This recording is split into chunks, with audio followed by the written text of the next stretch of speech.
Esta conferencia comenzará a grabarse.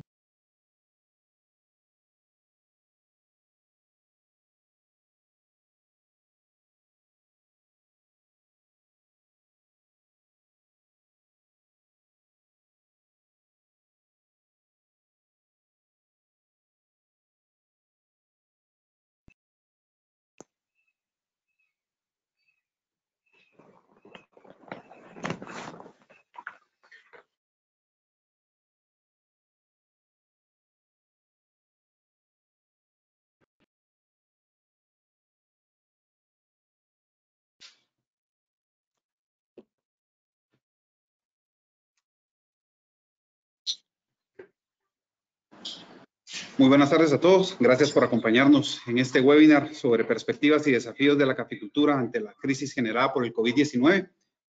Será impartida por la licenciada Esther Eskenazi de Anacafé. Ella es analista de mercados de oferta y demanda de Anacafé. Ha sido corredora de bolsa de materias primas en Nueva York y ha trabajado también como compra y venta en la bolsa para exportaciones. También nos acompaña Pablo de León. Él es economista, trabaja en análisis de economía, macroeconomía del sector agro. Es analista financiero y económico, cofundador de la empresa de consultoría Central American Business Intelligence, CABI, y pues él iniciará con esto de la crisis del COVID-19. Pablo, bienvenido. ¿Me oyen ahí? Con un poco de eco, pero sí. Ahí, bueno, voy a tratar de... Perdón, Pablo, solo voy a dar algunos avisos. Sí sugiero tener los micrófonos en silencio, por favor, y también la cámara. Esto hará que el seminario fluya de mejor forma para que podamos escuchar las presentaciones y tanto a los expertos, Paulo como Esther. Entonces, voy a estar procurando también silenciar los micrófonos de vez en cuando por si alguno se abriera. Pero sí, la recomendación es que todos mantengamos los micrófonos apagados. Listo, Paulo, bienvenido. Bueno, buenas tardes a todos, un gusto estar con ustedes. Vamos a empezar de lleno con la presentación. Sí como tengo aproximadamente 30 minutos, voy a tratar de ir un poco rápido en algunas cosas no tan relevantes. Una de ellas es las siguientes 4 gráficas, van a ver ustedes cómo Guatemala estaba antes de la crisis.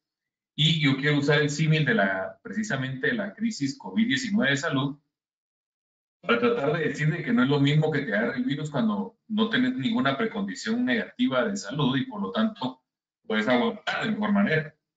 Lo mismo pasa con los países.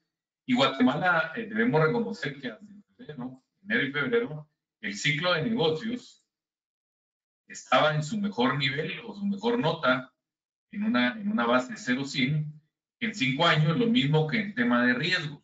Por lo tanto, nos agarra con una buena condición de negocios y con una buena condición macroeconómica de estabilidad. Por lo tanto, nuestra precondición es de que no teníamos precondición negativa de salud económica antes de la crisis y por lo tanto vemos de que Guatemala tiene mejores chances de salir adelante en relación a, por ejemplo, otros países como Honduras o México, por ejemplo. Veníamos con un nivel de inversión muy fuerte, creciendo en el máximo nivel de 4 años, mucha plata entrando al sector servicios, salud y construcción. También las tasas de interés venían para abajo, es una excelente noticia como las tasas en moneda local, activas en moneda local, se encontraban en su mínimo histórico y las tasas en moneda extranjera también ya habían empezado a bajar, por lo tanto había amplia liquidez en el sistema bancario, tasas a la baja, perspectivas positivas, crecimiento, inversión y por lo tanto el año 2020 se miraba como un año muy fuerte. De hecho, nosotros subimos en enero la prospección de 3.5 a 3.7 para el año 20 y para el año 2021 también la subimos de 3.2 a 3.3, o sea, a 3.5. Estábamos esperando 2 años muy similares con un crecimiento fuerte y ambos iban a ser los mejores crecimientos desde el año 2015. Entonces nos enfrentábamos a un año muy bueno, cargado de entusiasmo y en eso nos pega el toque la crisis del coronavirus, que vale la pena decir y lo decimos honestamente, nosotros no lo vimos venir, o sea, no es un tema económico, nosotros seguimos bien las economías y cuando es un tema económico financiero nosotros sabemos leer los mercados, los indicadores, pero este es un tema de salud, no lo pudimos ver y por lo tanto nosotros no incorporamos cambios de expectativas hasta el 14 de marzo, cuando ya vimos que era inminente. Entonces, sí reconocemos esa parte, pero como les decía, creo que ninguna casa prospectadora lo había hecho. Si ustedes ven el Fondo Monetario, Banco Mundial y todas las empresas que hacen lo mismo, ninguna tenía una contracción esperada para Guatemala en el año 2020. Todos estaban muy, muy optimistas con el país. Esto es la primera parte, termina. La segunda es cómo están los mercados. Vamos a usar gráficas. Esto que tienen ahí es el S&P 500, que tuvo el 27 de marzo, la semana, su peor caída, o sea, el momento más bajo de la caída. Fue una caída muy violenta que voló 4 años de construcción de ganancias, y el S&P se contrajo 38% en el punto más bajo. Y lo que sí es de que ahorita ya ha recuperado más o menos la mitad de las pérdidas, y por lo tanto hay cierto entusiasmo en Estados Unidos de que la cosa no es tan fuerte como se esperaba hace 3 semanas. Obviamente que esto es la bolsa, y la bolsa puede pues estar influida por otros factores como liquidez, intervenciones, etcétera, etcétera. Y vamos a ver cómo se estabiliza. En todo caso, una caída hacia abajo, por debajo del 27 de marzo, sería algo bien, bien complejo, que nosotros creemos que es de poca probabilidad, porque las noticias van a ir mejorando desde el punto de vista de salud. O sea, no vemos que los contagios aumenten y la muerte aumente, sino que están, de hecho, cada vez bajando con intensidad, y por lo tanto probablemente sea así. Las tecnológicas rebotaron aún más fuerte. Este es el Nasdaq 100, y los commodities sí se han caído. Este es el petróleo. No le quise meter la volatilidad de la semana pasada, pero ya antes de la semana pasada, que vieron ustedes, seguramente vieron los precios, veníamos de un petróleo a 65, 66, llegamos a 21, hoy se encuentra en 11, más o menos, el petróleo, y por lo tanto es un crash de casi 80%, 70%, y es una buena noticia para Guatemala, que somos compradores de ese commodity. Han habido depreciaciones de monedas, los cuales sí generan efectos secundarios para Guatemala, particularmente el peso mexicano. Ustedes lo tienen ahí en una formación, en un triángulo que estuvo casi 3 años en una formación ahí, y ahorita la rompió, y obviamente que es una depreciación muy fuerte al pasar de 19 a 24, 25 que se encuentra en este momento. Y me preocupa porque México agarra competitividad de precios y probablemente puede haber un aumento del contrabando en Guatemala, producto de esta depreciación mexicana. México se deprecia, además de la debilidad económica, por la caída del precio del petróleo. Es un país muy dependiente del precio del petróleo, pero también su condición económica o precondición antes del coronavirus era muy mala. Aquí tenemos el café, que seguramente Esther va a hablar más adelante, pero lo que vemos es que está formando una base muy bonita, muy buena, muy fuerte, entre 100 y 120. Y lo que sí es de que esta caída, esta última caída cada barrita, que es una semana, estas barritas de las últimas 2 o 3 semanas tienen mucha relación con esto que estamos viendo. Estos son días con la caída del real brasileño. El real brasileño influye demasiado al precio del café y del azúcar, y se los ha provocado que se caigan en las últimas semanas. Brasil, esto que tienen es 17 centavos, 17 centavos de dólar por un real. O sea, en la bolsa está al revés, no reales por dólar. Entonces, si lo hacemos en reales por dólar, estará en 5.80. Y empezó en 4 más o menos. Estamos hablando de una depreciación del real brasileño en torno a 38, 40%. Como les digo, generando mucha competitividad de precios para Brasil, pues porque en el caso de los cafetaleros brasileños, pues supongamos que el precio se cayó 20%, pero los costos de producción en dólares se cayeron 40%, porque la depreciación hace que todo lo que está en real brasileño caiga de precio. Pues esa diferencia incluso le está beneficiando al agricultor en Brasil. Entonces, el tipo de cambio funciona como un mecanismo de aislamiento y de protección a la competitividad de precios. Obviamente esto es Brasil, Guatemala no, porque nuestra moneda está prácticamente estable. Esas son lo que quería yo hablar por el tema de mercados, y queremos contarle cómo creemos de que se va a desarrollar el tema del coronavirus en los siguientes meses, y para lo cual nosotros tuvimos que rehacer nuestro modelo, porque creemos que nuestro modelo tradicional no funciona en estas condiciones, que se mueven tan rápido. Ustedes van a ver ahorita a lo que me refiero. Para construir el modelo, nosotros revisamos 153 mercados accionarios de países y ¿cómo se llama? Sectores, y los catalogamos en base a temas estadísticos e histogramas, los dividimos en 4 segmentos, de acuerdo a cómo habían caído, y por lo tanto revisamos históricamente cuánto habían caído cada uno de los sectores en esos 4 rubros y tratar de estimar un estimado de ventas histórico de cuánto podía esperarse que cayeran las ventas de cada uno de esos sectores. Todos los sectores los pusimos en 4 categorías, como mencioné. Está el segmento Prime. El segmento Prime es todos aquellos sectores donde menos cayó el valor bursátil de las acciones y donde se espera menor contracción de ventas. Nosotros sí creemos de que el Prime va a caer de ventas, pero lo va a hacer en 2% nada más en el año 2020, en promedio, algunos un poquito más, algunos un poquito menos. ¿Qué productos o sectores están en el sector Prime? Es todo el consumer staples o consumo masivo. Ahí tenemos todo lo que es alimentos, comida, shampoos, jabones, personal care y por supuesto que todo el retail que se vende, que vende ese tipo de productos. Nosotros creemos que todo el agro está por acá. El agro está aquí, definitivamente, es un consumer staples, toda la comida. Ahora, un punto bien interesante, y aquí quiero hacer la salvedad, es de que no toda la comida se vende vía retail de comida para los households o para las familias, sino que una buena parte de la producción de agricultura y también de alimentos va a restaurantes, ¿verdad? Los restaurantes compran café, compran verduras, compran carne, eso no son familias, y por lo tanto ese pedazo de venta del sector consumer staples se ve reflejado más en un impacto entre medio y alto como restaurantes, porque su cliente no es la familia, sino que los restaurantes. También la salud es un sector prime.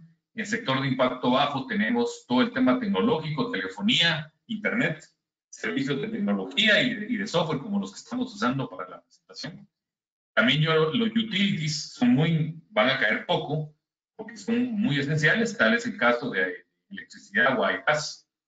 Ahora, donde tenemos más presencia de sectores de industrias es en el consumo discrecional. Aquí prácticamente están todo el sector consumo que no sea de alimentos, venta de ropa, venta de electrodomésticos, venta de calzado, venta de ferreterías. Aquí tenemos restaurantes, aquí tenemos bares, aquí tenemos hoteles, tenemos venta de repuestos, venta de vehículos, venta de motocicletas. Todo está aquí en el sector de impacto medio, con una nota de 2/5, y probablemente este es el sector que si uno le hace doble clic tiene muchas subindustrias o muchos subsectores, son muchos, serán unos 15 o 20, y por lo tanto dentro de esa gama de 15 o 20 hay algunos que van a tener más características de parecerse a impacto bajo y otros que van a tener características que se parecen a impacto alto, como el caso de hoteles y restaurantes.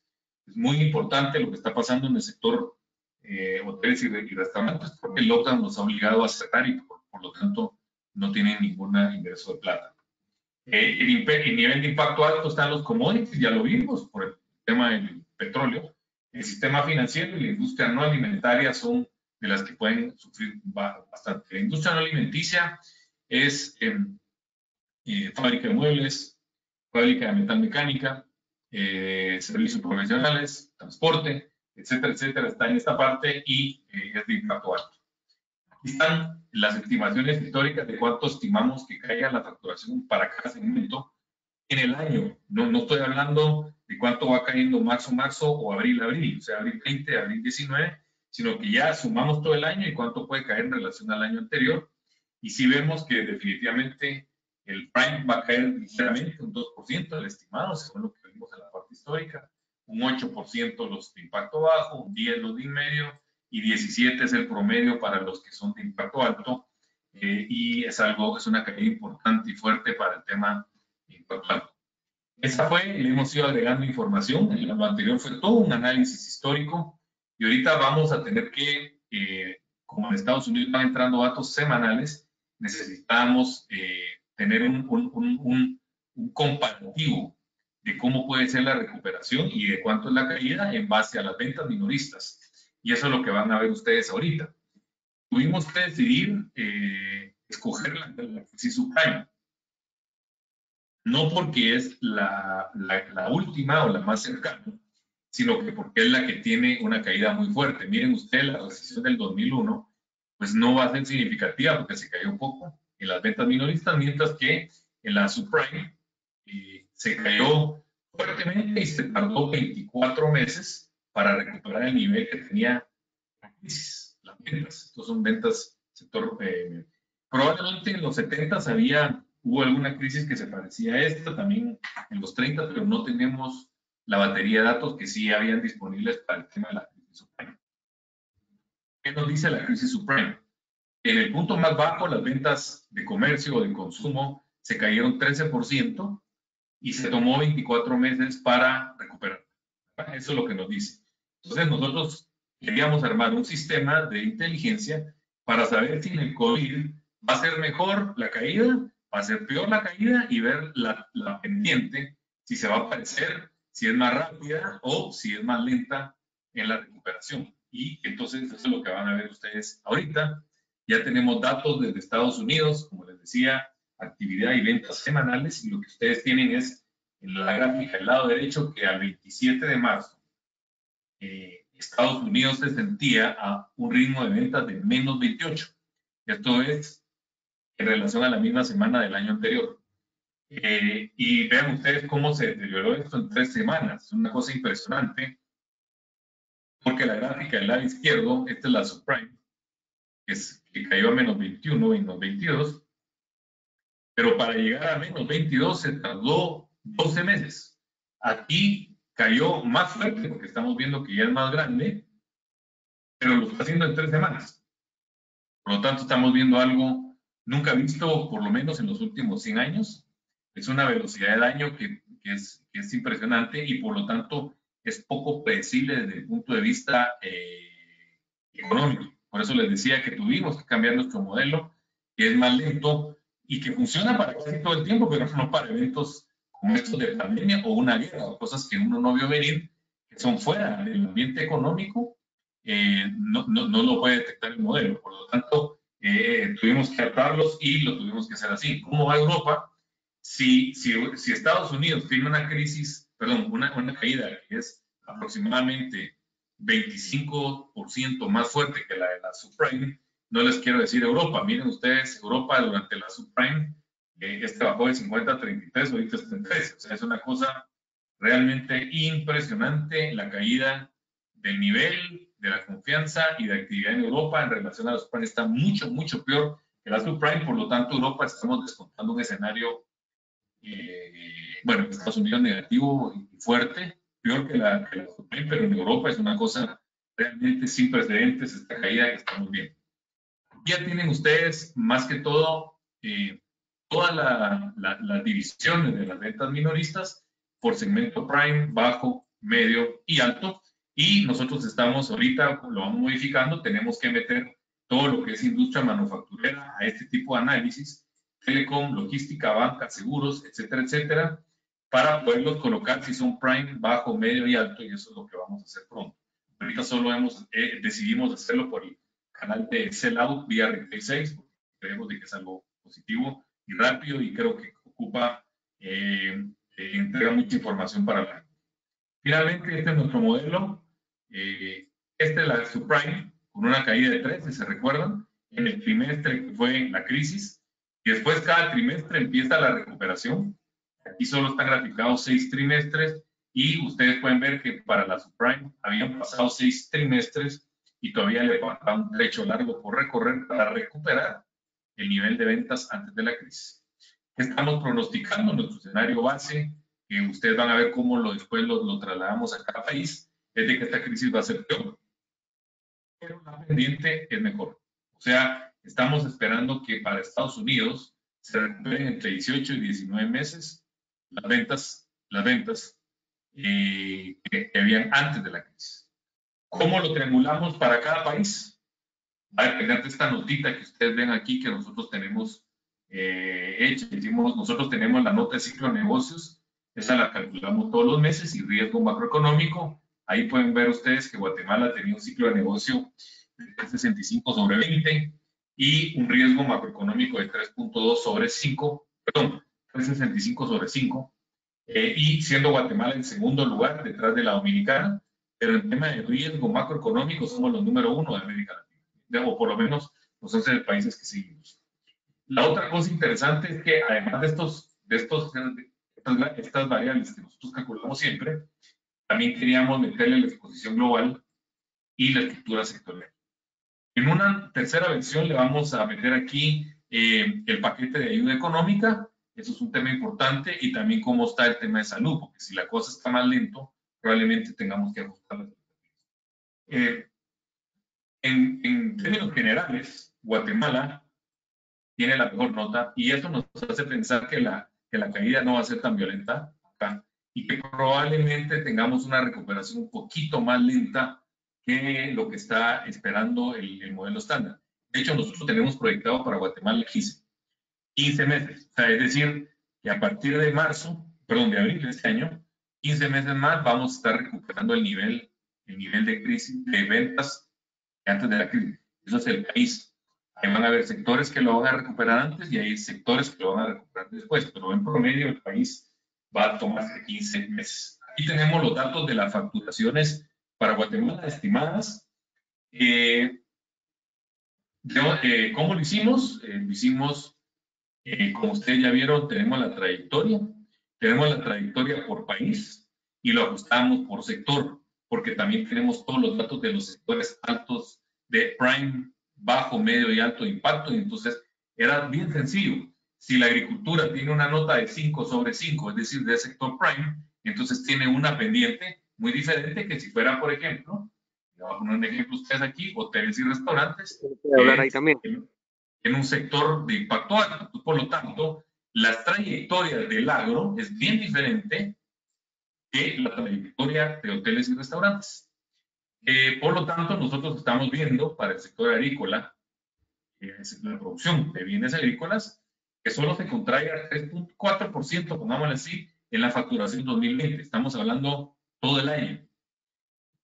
Todo el año 2020 versus todo el año 2019. Yo sé que ahorita se siente más. Yo sé que ahorita en marzo y abril en todos los sectores se siente más. Por ejemplo, el tema de restaurantes y hoteles van a facturar 21% más en todo el año. Yo sé que ahorita se siente a 55, 60% abajo, pero tenemos que promediar un enero, un febrero y un marzo muy bueno en toda la economía del país y también que no se va a quedar en menos 55, sino que va a empezar a mejorar y por lo tanto en el promedio del año, cuando terminemos el año, termine 21 abajo y el sector agro 3,5 abajo. Nosotros consideramos que la agricultura va a recuperar rápidamente su nivel de venta pre-crisis, mientras que el sector hoteles y restaurantes, por lo menos, les tome 3 años. Eso es nuestra expectativa, para que ustedes vean cómo cambian los sectores. Entre más caíste, más te vas a tardar a recuperar tu nivel. Y nosotros sí creemos que hoteles y restaurantes, como un sector junto, le va a tomar, como les decía, 3 años en recuperar su nivel de crisis. Pre-crisis. ¿Y cuánto significa esta contracción de ventas? 6.800 millones de dólares menos vamos a facturar todos en Guatemala en el año 20 en relación al 19. Esto es una caída de 7.3% de la facturación total, porque esta es la facturación total del año 19 y la del 20, y por lo tanto es una caída muy grande, muy importante, y que va a afectar definitivamente a todo el mundo, y por supuesto que a la SAT, porque esto es menos ISR, menos IVA. Si se dan cuenta, solo el sector salud lo tenemos creciendo, igual que el de minas y canteras, y todos los demás tienen una contracción, siendo hoteles y restaurantes el peor de todos. Pasándolo a PIB, que es el dato pues, importante y relevante para los economistas, nosotros hicimos un modelo más de ventas y un modelo menos economista porque nuestros clientes son empresarios y a los empresarios no les interesa el PIB de su empresa, les interesa cuánto va a vender más o cuánto va a vender menos, pero igual lo calculamos y entonces estamos esperando que Guatemala se contraiga de menos 2.8 a menos 3.2, es decir, una caída de menos 3 en el PIB del año 2020 en relación al 19. Eso sí, vamos mejorando paulatinamente. Y como les decía, 15 meses, estamos hablando que para finales del segundo trimestre del 21 o inicios del tercer trimestre del 21, Guatemala recupera su nivel de crisis, precrisis de ventas como país. Este año, desde un punto de vista y un contexto histórico, va a ser el peor año en la historia de Guatemala desde el año 1981, cuando fue la crisis de la deuda externa en América Latina. O sea, sí estamos viendo algo muy, muy fuerte y muy, muy único en la historia del país. Antes de pasar a algunos puntos finales de temas financieros y económicos, solo regreso a esta gráfica, dos temas que son recurrentes y que a la gente le gustaría saber. Uno es el tema del tipo cambio. Ustedes saben la postura, los que me han oído hablar en Cámara del Agua y en varios foros, de que Guatemala somos más proclives, o que es una opinión personal, a que Guatemala debería tener un tipo de cambio más flexible, porque este tipo de cambio nos está generando unos costos tremendos en pérdida de competitividad para el país. No solo es el sector exportador el que está sufriendo un tipo de cambio muy, muy caro en relación a otros países, sino que también el sector industrial nacional, porque está siendo cada vez más barato importar cosas de otros países y por lo tanto desplazan la producción nacional. También creemos que una política donde se deprecie el tipo de cambio verdaderamente le generaría más quetzales a los remeseros, por lo tanto tendrían más dinero en sus bolsas en quetzales, obviamente, y podrían gastar más ese dinero, incentivaría las economías locales. Entonces, nosotros sí somos, y lo decimos abiertamente, a favor de una política cambiaria muy al estilo de la República Dominicana. Aquí no, los ideólogos y los fatalistas de una vez nos ponen que estamos proponiendo una Venezuela, ¿no? Por el contrario, miren, la República Dominicana devalúa 4% anual, lo ha hecho durante los últimos 12 años, ¿no? 15 años, tipo que fue en el 2005 que adoptó la regla de cruel peg, el tipo de cambio se deprecia 4% anual, no hay ningún impacto en la inflación porque tiene menores inflaciones que Guatemala, además también crece más que Guatemala, y la Dominicana ha mantenido su competitividad de sus productos, en especial el tema del turismo, competitivo. Entonces, lo han hecho bien. Honduras también deprecia 2-3% anual, y los hondureños no tienen una diferencia de precio con los mexicanos tan grande como Guatemala, y por lo tanto ha sido bien manejado en una política cambiar ese tipo. Nosotros también sabemos de qué tipo de, el tipo de cambio caro ha ocasionado que el salario mínimo en dólares de Guatemala pues sea de $495 al mes, incluyendo los 14 salarios proporcionalmente, pero México hoy tiene un salario mínimo de $180. No podemos competir con una mano de obra extremadamente barata como la que es mexicana, y por lo tanto tenemos un problema de competitividad real. El otro tema que me piden mucho es el tema de las remesas. Nosotros sí creemos que va a haber un shock en las remesas, pero no la vemos tan fuerte. De hecho, una depreciación caería bien, pues, porque si las remesas caen 10 y se deprecia un 3%, la verdad que en el billete en quetzales en la gente solo se le cayeron 7. Pero nosotros no estamos pronosticando una caída brusca del tipo de la remesa en Guatemala. Nosotros creemos que la remesa probablemente termine en 0 o menos 2% de crecimiento. Porque recuerden si ustedes que enero, febrero y marzo fueron unos meses muy buenos para las remesas, siendo 20 y tanto. Yo sé que en marzo y abril precisamente las remesas probablemente se caigan 20 a 22%, pero al promediar y después empieza a mejorar, probablemente caigan, pero no tan dramáticamente como, por ejemplo, las ventas. El tipo de cambio, regresando, nosotros, sinceramente, una cosa es lo que opinamos que debiera pasar y otra es lo que creemos que va a pasar. Y definitivamente en lo que creemos que va a pasar para el año 2020 es que el tipo de cambio se mantenga muy estable, muy parecido a los niveles actuales, en torno a 770, 780. El Banco Central de Guatemala hace 2-3 semanas dejó claro que no va a dejar ningún tipo de depreciación en este momento, y por eso intervino de una manera muy fuerte, vendiendo $400 millones en un par de días. Finalmente, sí quisiera darles un pequeño gráfica de qué es lo que nos está pasando a la mayoría de empresarios. Lo que estamos viviendo es un tema de caída de ventas. Eso es lo que estamos viviendo. Por ahí hay gente diciendo que tenemos un shock de oferta. No es cierto, no es cierto que hay un shock de oferta. Shock de oferta es cuando en una planta cae, qué sé yo, un meteorito, se destruye y por lo tanto ya no hay producción. y lo que se genera es un exceso, una escasez. No hay oferta, no hay productos y por lo tanto los precios suben. Entonces, a lo mejor la primera señal para ver un shock de oferta es que los precios suban. Lo que estamos viviendo ahorita en Guatemala y en el mundo es una caída de precios, ya lo vimos. Miren ustedes lo que está pasando en la gasolina, etcétera, etcétera, y por lo tanto lo que estamos viviendo es una caída de demanda. La demanda se ha desaparecido completamente. ¿Se pueden ustedes imaginar cuántos galones menos estamos demandando de gasolina durante este lockdown? Debe ser una cosa impresionante y eso multiplíquenlo por todo el mundo y ustedes pueden ver que lo que están viviendo los petroleros no es un shock de oferta, no se les irrumpió la cadena de producción, por el contrario, la tienen andando bien, sino que lo que pasó fue que se cayó la demanda y por lo tanto se cae el precio. Entonces, lo que estamos viviendo es una caída de ventas, todas las empresas, y al caer las ventas se provoca una crisis de liquidez, puede caer en un riesgo de liquidez, y es porque las ventas están cayendo a una velocidad más rápida que los costos, obviamente. Uno tiene que seguir pagando renta, pagar servicios, outsourcing, empleos, etcétera, etcétera, y por lo tanto hay una diferencial entre lo que entra y lo que sale. Ahora, el consejo es que nosotros como empresarios detengamos aquí la crisis. Tenemos que hacer un firewall de que no pase de riesgo de liquidez al siguiente paso, que es un riesgo operativo. Y les voy a poner un ejemplo.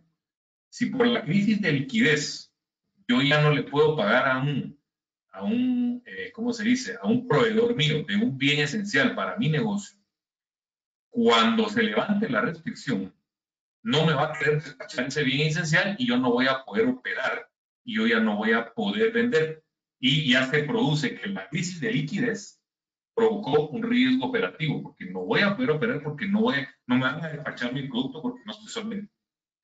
Obviamente que si caigo en un riesgo operativo, lo más seguro es que después, si los que tenemos mayoría tenemos algún tipo de deuda, vamos a entrar en un riesgo de crédito que puede ser peligroso, porque si llegamos ahí, bueno, hay un problema de pagos, pero también se nos cierran las puertas bancarias y por lo tanto regresa en un círculo vicioso a un riesgo operativo y esto regresa a un riesgo de crédito que finalmente termina en un riesgo de insolvencia. Entonces, nuestro consejo a las personas es hacer un firewall aquí a través de estrategias de levantamiento de cash, de administración del efectivo, creemos de que de ahí no puede pasar esta crisis y tratar de tener en línea todo lo que son proveedores esenciales para cuando la crisis, cuando se levanten las restricciones, podamos salir a operar no a la misma velocidad que teníamos antes, pero sí tengamos la disponibilidad de la materia prima para poder atender a nuestros clientes. Entonces, es un consejo para las personas y definitivamente usar la inteligencia económica y business intelligence. ¿Por qué? Porque muchos dicen, y yo creo que estoy de acuerdo, y si hacemos una encuesta con ustedes, tal vez también me dicen que sí, si esta crisis va a venir a cambiar o no los modelos de negocios, los patrones de consumos y la estructura de algunas industrias. Mi respuesta es sí. Ahora, yo no les puedo decir cuál. No sabemos qué cosas van a cambiar y por lo tanto lo que podemos tener son hipótesis y mi hipótesis es tan valedera como la hipótesis que usted tenga y la mejor manera de ir chequeando hipótesis es ir tratando de testear con datos reales si la hipótesis A o la hipótesis B es la que se está llevando a cabo o la que se está pues dirigiendo hacia allá con los datos reales. Entonces, por tema de tiempo lo dejo ahí. Yo me voy a quedar pendiente de la presentación de Esther. Me imagino que va a haber un set de preguntas y respuestas después.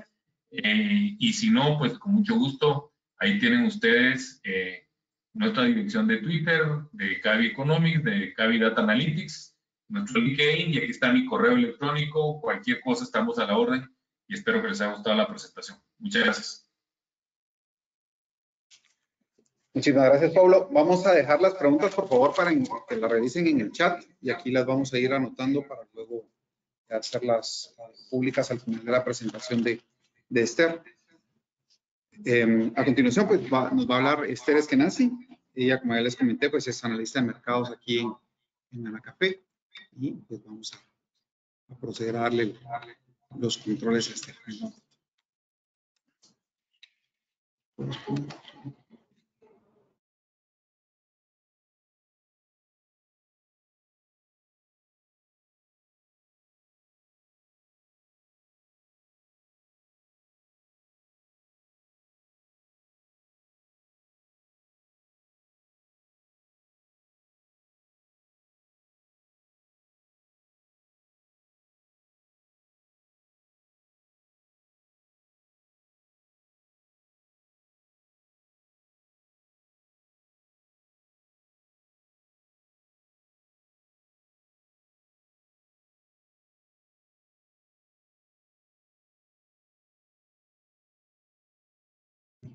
¿Ya? Muy buenas tardes a todos. No sé si me escuchan. ¿Sí? Sí, claro. Sí. Aquí, ¿cómo no puedo cambiar esto? No, para trabajar.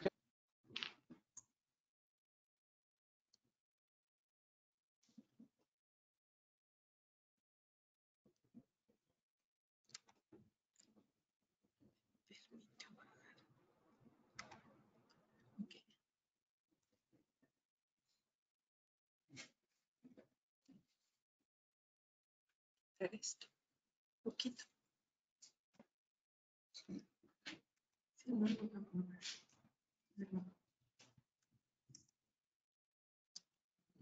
va a ser más chiquito.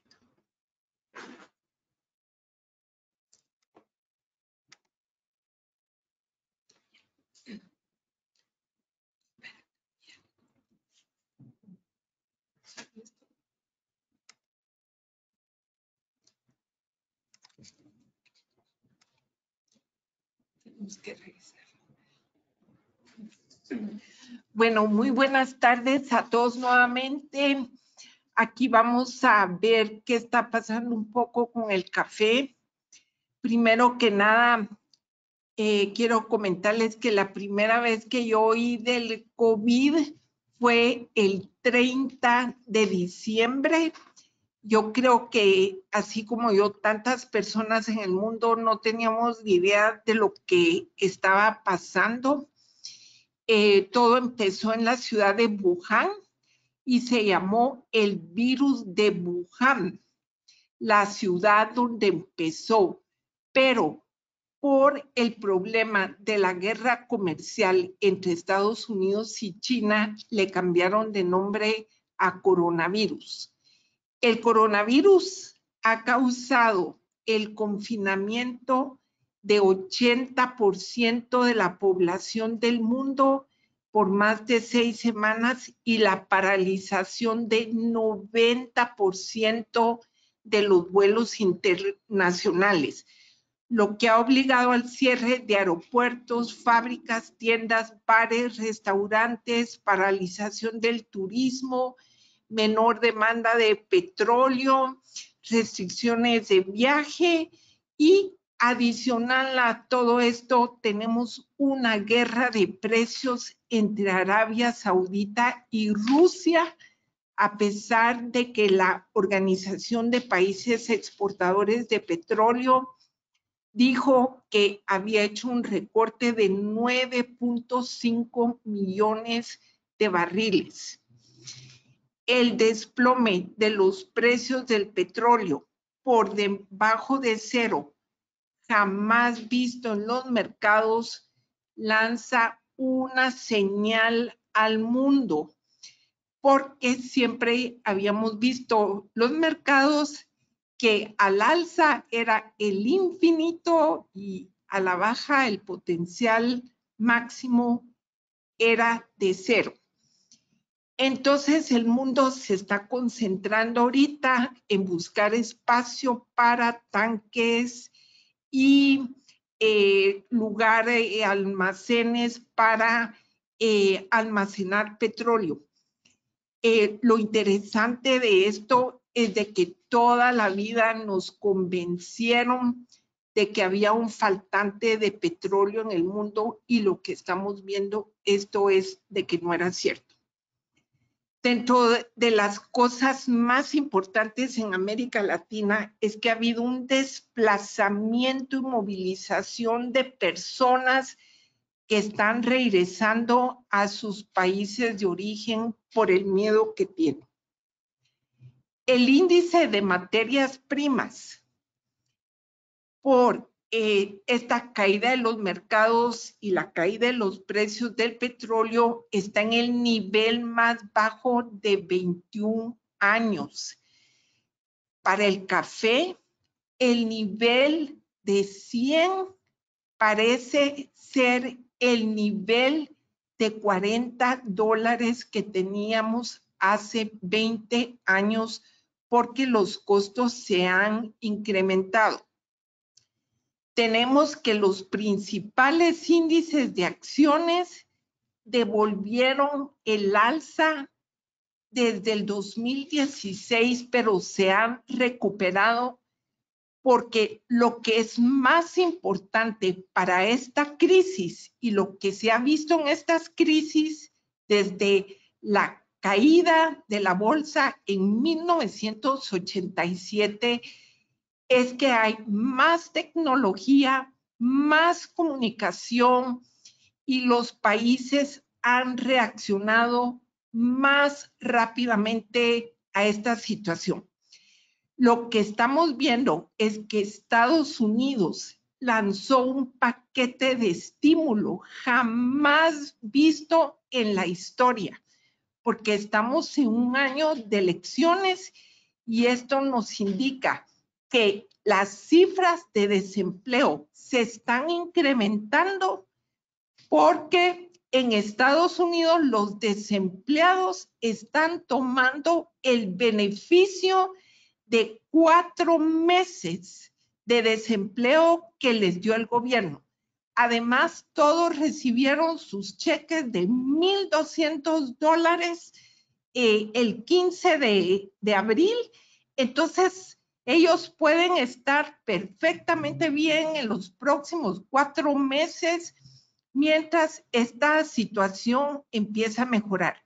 La Unión Europea concedió más de 3 trillones de paquete de estímulo para recuperar la economía y vamos a ver en otras gráficas cómo cuando estos paquetes de estímulo entran en efecto, los precios del café se mantienen relativamente estables. Japón también dio 1 trillón de paquete de estímulo sin precedente en la historia y acaba de anunciar que va a dar más dinero. Está hablando de más o menos la mitad de esa cantidad que ya asignó. El Fondo Monetario Internacional dijo que la economía global se puede caer hasta 3%, pero para Guatemala, tanto el Banco Mundial como el Fondo Monetario Internacional mantienen una cifra de que la economía podrá mantenerse de sin cambios a menos 2%. ¿Y qué significa esto para el café?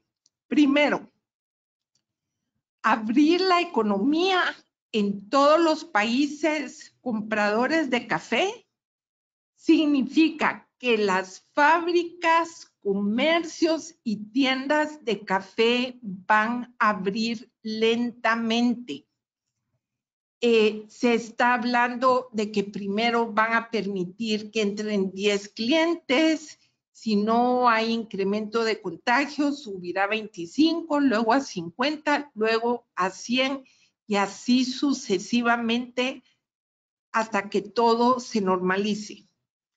Se está incrementando el uso de aplicaciones móviles para despachos a domicilio, masiva inversión en tecnología para acercar al productor con el comprador o tienda de café con el consumidor.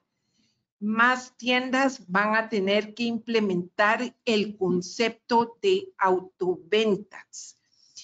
Muchas tiendas de café no pueden operar actualmente porque no tienen las aplicaciones para despacho a domicilio y esta es una de las razones por la que todos los mercados de acciones se están recuperando porque la gran inversión que viene en tecnología. La falta de disponibilidad en el mercado de ciertos cafés debido a la falta de contenedores y almacenaje en los puertos puede distorsionar la oferta. Todos los puertos ahorita a nivel global están concentrados en ver dónde van a almacenar petróleo. Y entonces cancelan tal vez algo o posponen un embarque porque la prioridad para ellos es ver qué van a hacer con el petróleo. Un dato para mí que es de lo más interesante es que las ventas al detalle en Estados Unidos durante el mes de marzo bajaron 8.7%, pero las ventas en los supermercados se incrementaron 36%. El día de hoy, Curie, que tiene prácticamente todo el control de todas las máquinas para preparar café, dijo que como la gente está en su casa, todos están comprando mejores máquinas y están comprando más café de alta calidad. Lo que sucede es que mientras los coffee shops más especializados no abran, entonces el segmento de compra está ahorita en los supermercados y en los hogares. El consumo de café se sigue incrementando. Algo que para mí es muy importante es que hay un gran desplazamiento de la mano de obra. Gran cantidad de venezolanos que iban a la recolección de café en Colombia se están regresando a su país. Muchos centroamericanos que estaban en México o tratando de ingresar a Estados Unidos también se están regresando a su país, y hay información que una gran cantidad de nicaragüenses se han trasladado a Costa Rica por temas de seguridad, y esto lo que está haciendo es que la mano de obra en Latinoamérica se está desplazando. Se estima que el consumo, a pesar de todo lo negativo que se ve de la economía mundial, que el consumo de café como máximo se va a mantener sin cambios, y los más pesimistas dicen que puede bajar este año 2%, pero esos son los más pesimistas. La mayor parte de las casas compradoras de café están buscando café para poder satisfacer la demanda a corto plazo. En general, los países lo que están buscando, porque no hay cura todavía para esto del coronavirus, es cómo abrir la economía lentamente para poderla, empezar a hacer la prueba de que no hay más contagios. Los bajos precios en el café es igual a propagación de roya, broca, enfermedades, diversificación a otros cultivos, y por esta razón el mercado se ha quedado estable en un rango que sigue estando por debajo del costo de producción, pero el precio se ha ido desligando del contrato C y pagando un diferencial mucho más favorable.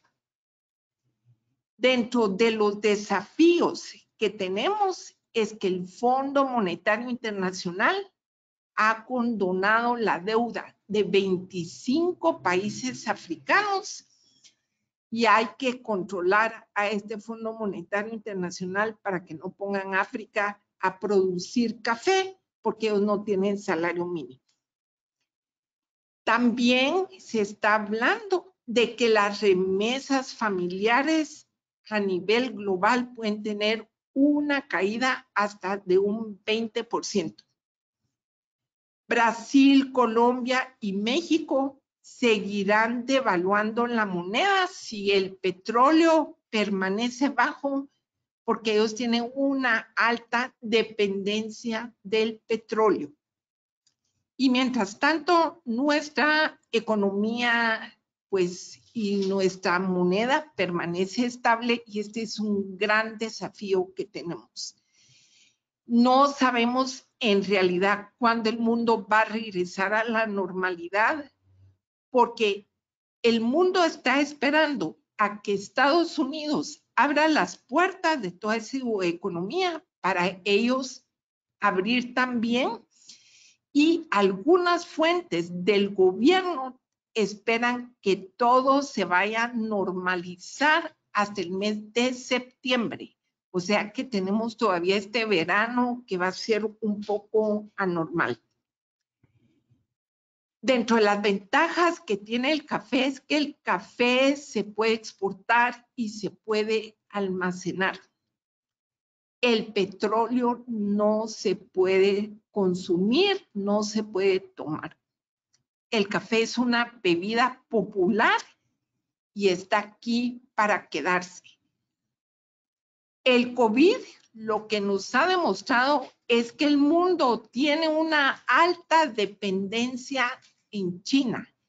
¿Y puede China producir más café? Sí, pero lo más seguro es que ellos van a importar todo lo que se consuman y van a exportar lo que van a producir. ¿Por qué razón?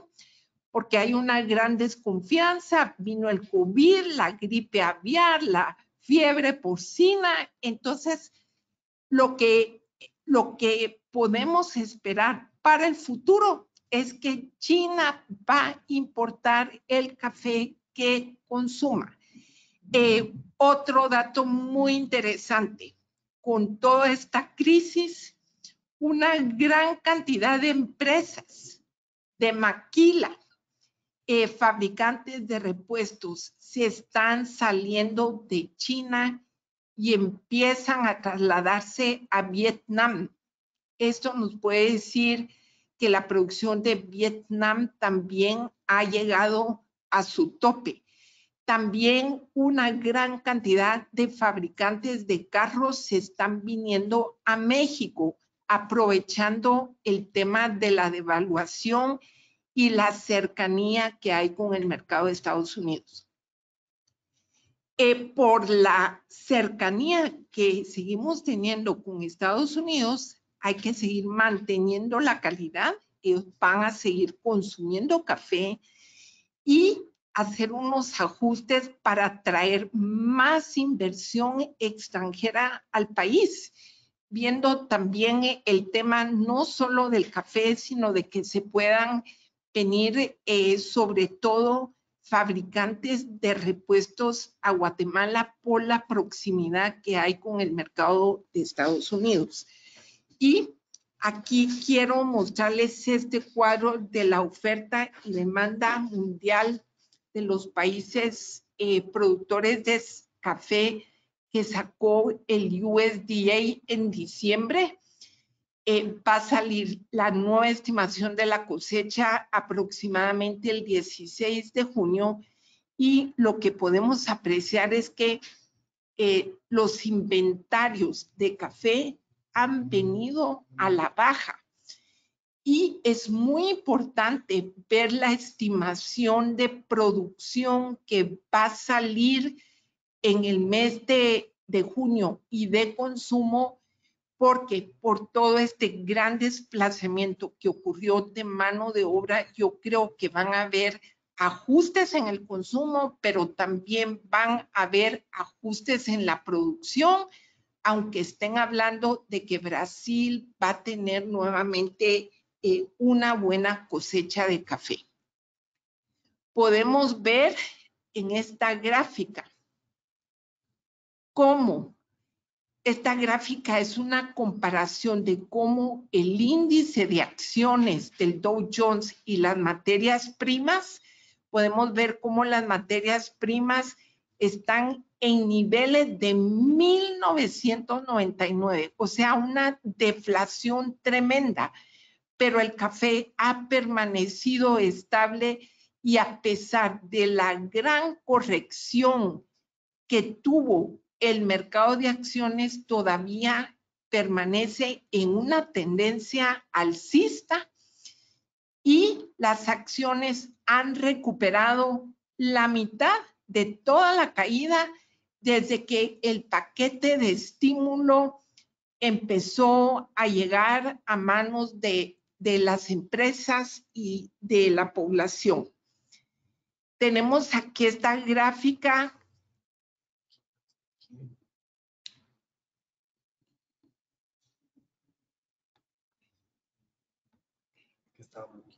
Okay. Miren, esta es la gráfica más impresionante que yo jamás he visto en mi vida de los mercados, porque como el barril de petróleo en un mes de $29 bajó a -40 y tuvieron que crear un nuevo contrato al día siguiente de esta gran caída para evitar que el precio del petróleo se siguiera desplomando. Y como les digo, tenemos que estar muy atentos porque siempre nos vendieron la idea de que no hay petróleo y lo que estamos viendo aquí es que los grandes y principales países industrializados ya no tienen dependencia del petróleo. Todos tienen energía renovable y esto definitivamente, pues, creo yo que lo más importante, la lección más importante que tenemos aquí de los mercados es que le dijeron a los países productores de petróleo, ya no tenemos dependencia de ustedes porque no les gustó el manejo de la OPEC de estar haciendo recortes en la producción.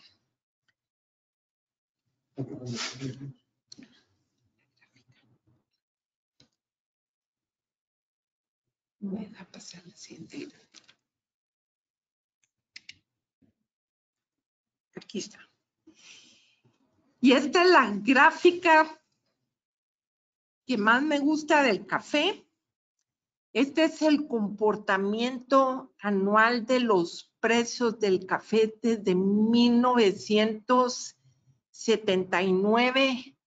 Pueden ustedes ver cómo en el año de 1990, después de que salimos del sistema de cuotas, en el año 2001, después de la crisis de las Torres Gemelas, y luego a partir del año 2011 rompimos un triángulo divergente. Cada vez que el mercado rompe este triángulo divergente, indica que rompimos la tendencia bajista a largo plazo que traía el mercado. Ustedes pueden ver cómo después de este rompimiento, el mercado pasó un año en un rango estable hasta que inició su tendencia alcista. El café aquí nos está indicando que ahorita durante el año 2020 nos estamos moviendo en un rango en la bolsa, ahorita con un gran soporte que viene desde el nivel de 105, resistencia en 131, pero el mercado ha roto su tendencia bajista y está en un año, en un periodo de consolidación. Por eso el precio del café ha permanecido estable a pesar de toda esta caída de las monedas y de todos los mercados. Y lo que tenemos que ver aquí para el largo plazo y las recomendaciones que se dan son las siguientes. Aprovechar los actuales diferenciales. Son los más altos de la historia del café.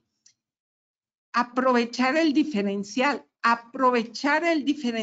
para la próxima cosecha, porque si el precio empieza a bajar o a subir, lo que vamos a ver es que el diferencial va a bajar si el precio en la bolsa empieza a subir.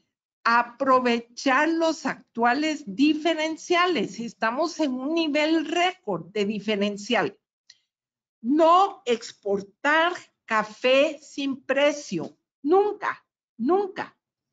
Porque cuando se exporta el café sin precio, se lo consumen y luego el productor sale aniquilado. Seguir estimulando el consumo interno.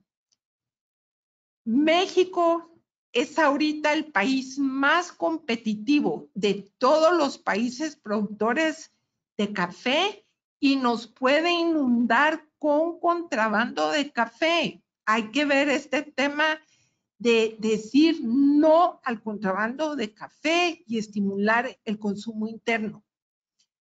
No esperar al fin del año para fijar el año cafetero, porque siempre hay una gran volatilidad. De aquí al mes de julio siempre hay algún problema de clima con Brasil y si usted tiene ya su diferencial, aproveche esa alza que le va a dar el mercado para salir de su café y adicionalmente para empezar a ver el próximo año cafetero y estar atento al reporte de consumo y producción del USDA que saldrá en el mes de junio, porque definitivamente van a haber ajustes, pero preguntándole a muchas casas compradoras de café a nivel internacional, ellos estiman que el consumo de café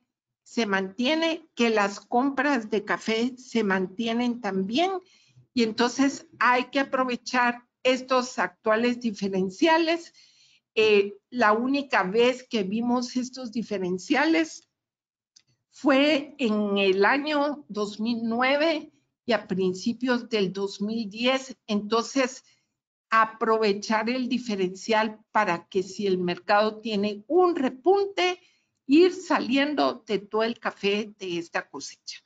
Así que esto es todo lo que yo tengo y les agradezco mucho su atención. Muchísimas gracias.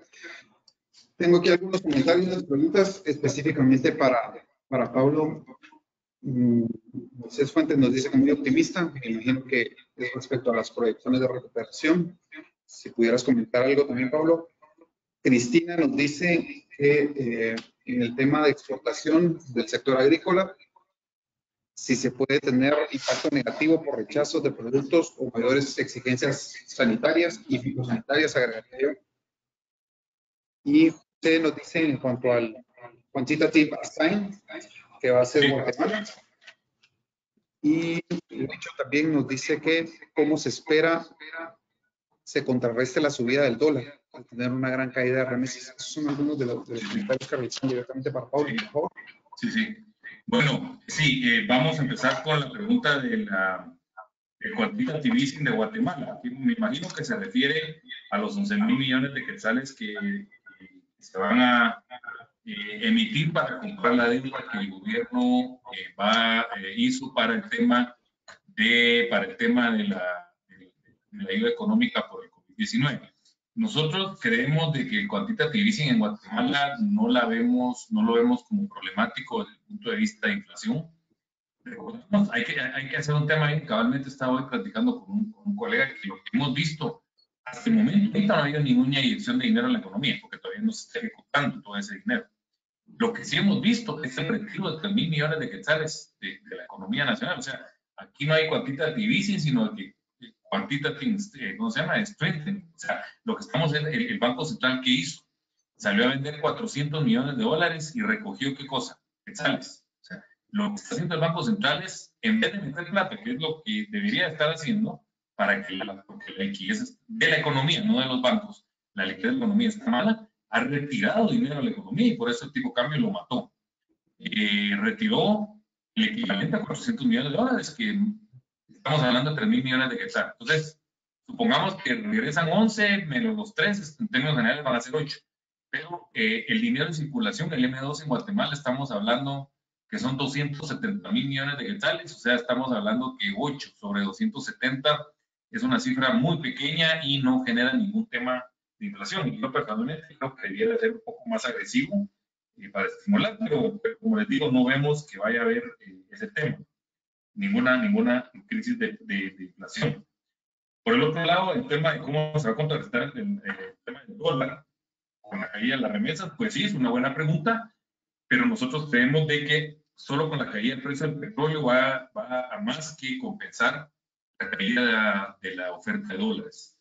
Más o menos empezamos el año pagando 26.50 el galón, estamos en 16.50, lo que estamos viendo es una caída de 40% del precio de la gasolina y por lo tanto se va a caer, recuerden ustedes de que si bien que más o menos nosotros como país compramos 4.000 millones de dólares al año en derivados de petróleo y con un precio 40, 50, incluso 80% más abajo, lo que vamos a hacer es de que no vamos a necesitar tantos dólares, que comprar tantos dólares para pagar eso.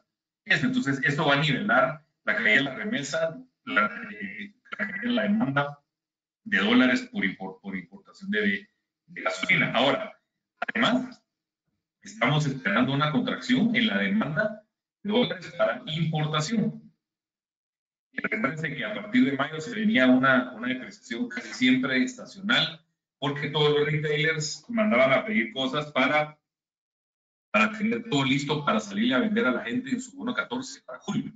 Pero ahorita lo que estamos viendo es de con el ánimo que hay y con gente despedida, con menos ganancias, lo que estamos viendo es de que la demanda por importación no va a ser tan fuerte y también es otro de los drivers que va a permitir que esté nivelada la balanza cambiaria. Por eso nosotros estamos esperando una estabilidad en el tipo de cambio para el resto del año bien marcada. Sobre el tema de optimista, pues por cierto, somos los que estamos proyectando la contracción más grande para Guatemala, el 3% en el PIB. El Banco Guatemala salió con una estimación de 1.4, Fondo Monetario de 1.9 de caída y el Banco Centroamericano 1.7, o sea, somos los más pesimistas en términos de caída del PIB en Guatemala.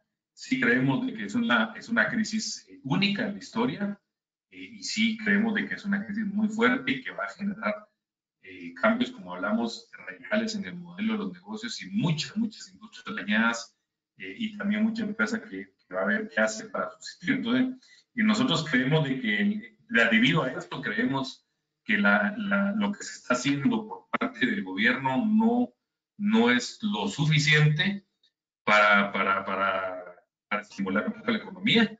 El paquete más o menos, estoy hablando del paquete de ayuda, no la ampliación presupuestaria. La ampliación presupuestaria de 5.000 millones de quetzales, yo estoy en contra porque ahorita el gobierno no necesita aumentar la burocracia, sino que lo que necesita es que ese dinero sea destinado para apoyar a todo el sector empresarial pequeño, mediano y grande, de todos los sectores, y también a las familias en escasos recursos. Entonces, realmente esos 5.000 millones de ampliación presupuestaria no es paquete de ayuda económico. Lo único que es paquete son los 11.000, y eso es aproximadamente 1.8 del PIB. Como decía Esther, Trump metió 28% del PIB, Macron en Francia está metiendo 23% del PIB en apoyos, sin ir muy lejos, Perú está metiendo 12% del PIB y Chile está metiendo 9% del PIB. O sea, yo creo que es muy poco, pero también creo que la capacidad institucional para poder entregar esas ayudas en Guatemala no existen y entonces ahí es como uno empieza a sobrepasar de que no vale la pena a veces meterse en este tipo de políticas cuando no tenemos una capacidad institucional y no hay la transparencia. En todo caso podría ser mayor, pero nunca del tamaño de Chile de 9 o de Perú de 12. No tenemos la capacidad como Estado para entregar. Entonces, por eso estamos en las proyecciones. 1.8 del PIB es muy bajo.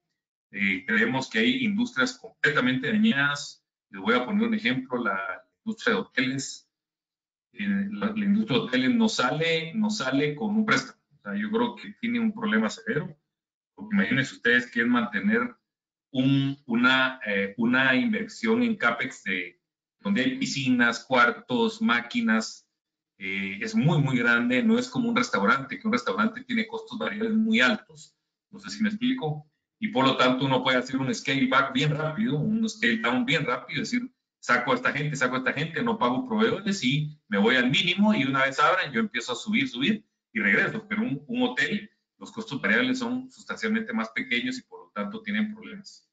Entonces, más o menos ahí contesté las preguntas. Gracias, Pablo. Tengo un comentario directo aquí respecto a nuestra dependencia del petróleo. Si pudieras ampliar un poco, que ya lo comentabas ahí. Que, pues, sí, mira, yo creo que es una excelente noticia para el país, porque se nos va a caer el costo del petróleo y también el costo de la energía eléctrica, porque todavía tenemos una sección de la matriz energética que depende del petróleo. Entonces, los precios van a estar bajos de energía, de combustible, y es una buena noticia para un país completamente importador de petróleo. Ahora, yo opino igual que Esther, creo que el mercado del petróleo se murió para siempre. Creo que ya se venía a venir, y lo vimos en otras presentaciones de ese año, vimos cómo la revolución del shale, la revolución energética, el cambio de la matriz energética, que ya no estamos yendo a usar carros eléctricos en lugar de carros. Yo creo que esa dinámica ya no la para nadie, y por lo tanto el petróleo ya venía dando tumbos para abajo, para abajo, para abajo, y ahorita este es un mazazo final, creo yo, muy importante. Hay que recordar que el 80% del petróleo mundial es para uso de transporte, y si ese transporte empieza a usar energía eléctrica, yo les digo que estamos en presencia de la muerte de un commodity, no total, pues, pero ya no va a ser, ya no es lo que era y cada vez va a ir haciendo menos de lo que era antes, ¿verdad? Y además representa también un ahorro para los consumidores, digamos, el precio de la gasolina que está muy bajo, vos me corregirás, pero esos fondos los destinarán para otro tipo de productos. Exactamente, es impresionante. Es impresionante lo que nos vamos a ahorrar de plata los guatemaltecos. Yo sé que no lo estamos materializando en totalidad porque no andamos dando vueltas en la calle, pero sí es un ahorro impresionante para el país. Es cash en la mano de la gente que lo va a gastar, y ojalá, y yo sí, a la gente que está ahí, lo hago en todos los lugares, ojalá que compren guatemalteco de aquí en adelante y que apoyen a la industria nacional, al producto nacional como el café, y también al empresario local. Es el momento de hacer una unión, unidos hace la fuerza, y empezar a, una vez que se levante, a salir sin miedo a gastar en producto nacional, ¿verdad? Y en empresario nacional. Pablo, muchísimas gracias. Vamos ahora entonces con un set de preguntas para la licenciada Eskenazi. ¿Tienen dudas sobre a qué se refiere con que la mano de obra se desplaza? ¿Cómo queda Guatemala ante esta situación? Y si pues tenemos noticias o se ha detectado algún tipo de problemas de mano de obra específicamente en el sector café. ¿Puedes comentar un poco? Sí. Bueno, con relación a la mano de obra, yo lo que he estado viendo es que muchos venezolanos que estaban trabajando a precios muy bajos de mano de obra en Colombia y en Brasil están regresando a su país. Entonces, el costo de producción de ellos va a subir a pesar de la devaluación que tienen. Y en el caso, por ejemplo, de México, México depende mucho de la mano de obra centroamericana. Creo también que eso va a tener también como una repercusión en la producción. Por eso es muy importante que estemos atentos a las cifras de consumo y producción, porque me da la impresión que en algunos países la mano de obra que se trasladaba de un país a otro país no va a ocurrir esto este año. Por los problemas de Venezuela, la mano de obra se desplazó de ese país por toda Sudamérica y por eso ellos fueron muy competitivos. Pero esta situación nos dice que puede cambiar este año, así que tenemos que estar bastante atentos. Perfecto. También preguntan sobre la cantidad de producción de café de Honduras, si tenemos algún dato. Sí, sobre Honduras se estima que las exportaciones este año van a estar entre 5.3 a 5.5 millones de sacos. Preliminarmente ellos habían dicho con anterioridad que este sería un año en que la producción estaría en más de 7 millones. Y lo que tienen en Honduras es falta de mano de obra. Mucha de esta mano de obra se desplazó para México tratando de ingresar a Estados Unidos, y esto les afectó. Adicionalmente, creo yo que el país, los productores tienen bastantes deudas. Y esto ha ocasionado que no puedan invertir realmente como se debía en la producción de café. Nos piden también un consejo para las tostadurías locales en base al cumplimiento de buenas prácticas de manufactura, en cuanto a certificaciones en campo, y cuál es su opinión de mantenerlas o esperar cómo evolucionará la recuperación de la economía para tomar una mejor decisión. Yo creo que con las tostadurías locales hay que seguir impulsando el café Guatemala porque tenemos una gran oportunidad con todo esto de que estamos con lo del confinamiento. Hay que seguir impulsando las marcas, todo el café que tenemos. Y como les digo, no es cuestión de precio. Yo he visto café que viene de contrabando a unos precios altísimos. Esto no se ve en la ciudad, pero se ve en el interior y la gente lo compra. Y veo todo este café de contrabando y no veo una sola marca de café de Guatemala. Entonces, lo que tenemos que hacer es seguir promocionando el consumo interno, por lo menos empezar en nuestro sector donde estamos ubicados, porque la gente no va a dejar de comprar. Lo que pasa es que no tienen acceso a los productos. Y vemos ahí café de un montón de países que viene de contrabando y no hay una marca disponible de Guatemala. Volviendo al tema de lo de Honduras, Esther, preguntan que si la producción de Honduras si no va a mover el precio, pues siendo que son 3 o 4 millones menos que hace un par de años. Bueno, ahorita lo que se ve de Honduras es que ellos inicialmente hablaban de unas cifras de producción de más de 8 millones de sacos. Lo que acaban de sacar es que se van a quedar este año en 5.3 y que el pico de su venta fue en el mes de enero. Y la prueba de que ha habido muy poco café de Honduras en el mercado ha sido en las existencias certificadas que han venido bajando, porque Honduras ya no envió más café a la bolsa, tiene también un diferencial positivo que no tuvo antes en la historia. Entonces, Honduras, el poco café que ha tenido, lo ha estado colocando en el mercado y se desligó también de la bolsa. Yo creo que lo más importante que tenemos que ver ahorita es qué va a pasar con las exportaciones que va a decir la OIC para el mes de marzo, abril, porque casi todos los países estaban con muy pocas existencias de café. Ustedes lo pueden ver en el reporte del USDA, con excepción de Vietnam. Vietnam e Indonesia tenían existencias, pero el resto de países no tienen existencias. Entonces, todo esto del desplazamiento de la mano de obra significa que tal vez la gente que yo esperaba tener para que cortara en mi café no llegó. Y esto se va a ir reflejando en los próximos meses. Gracias, Esther. También nos preguntan que si ha habido alguna publicación en medios respecto al consumo de café, si puede servir para contrarrestar los efectos del coronavirus. Luego preguntan que si son solo memes. Pues sabrás un poquito más que nos puedes comentar. Bueno, yo creo que el café es una bebida súper popular. Todos los supermercados, Nestlé dijo que tuvo las ventas más altas en el último trimestre debido, dentro de ellas, a las ventas de sus productos de café.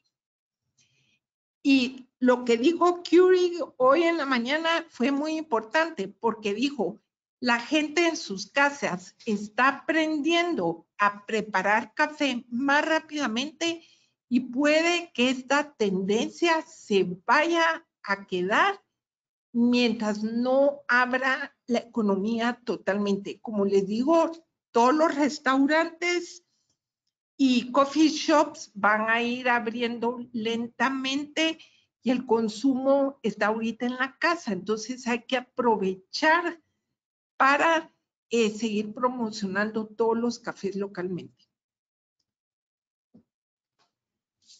Gracias, Esther. Quisiera hacer una cuestión preguntando sobre el fideicomiso. Es un fideicomiso que actualmente está activo y vigente. Ya se realizaron los acercamientos con las actuales autoridades del MAGA para poder concretar que la ampliación contemplada en el decreto 4/2019 sea efectiva y pase el plazo de vencimiento del fideicomiso de 2026 al 2051. Y también se están haciendo todas las gestiones para lograr captar los fondos necesarios para poder seguir apoyando a los productores de café.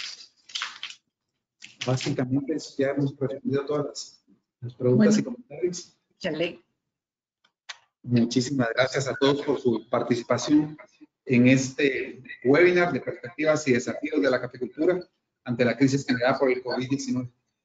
Quedamos a sus órdenes en Anacafé. Pueden escribirnos a info@anacafé.org por si tuvieran alguna otra duda que no haya quedado resuelta. Y las presentaciones van a estar disponibles en nuestro portal a partir de mañana en formato PDF para que las puedan consultar. Muchísimas gracias a todos por su asistencia. Gracias. Saludos a todos. Gracias.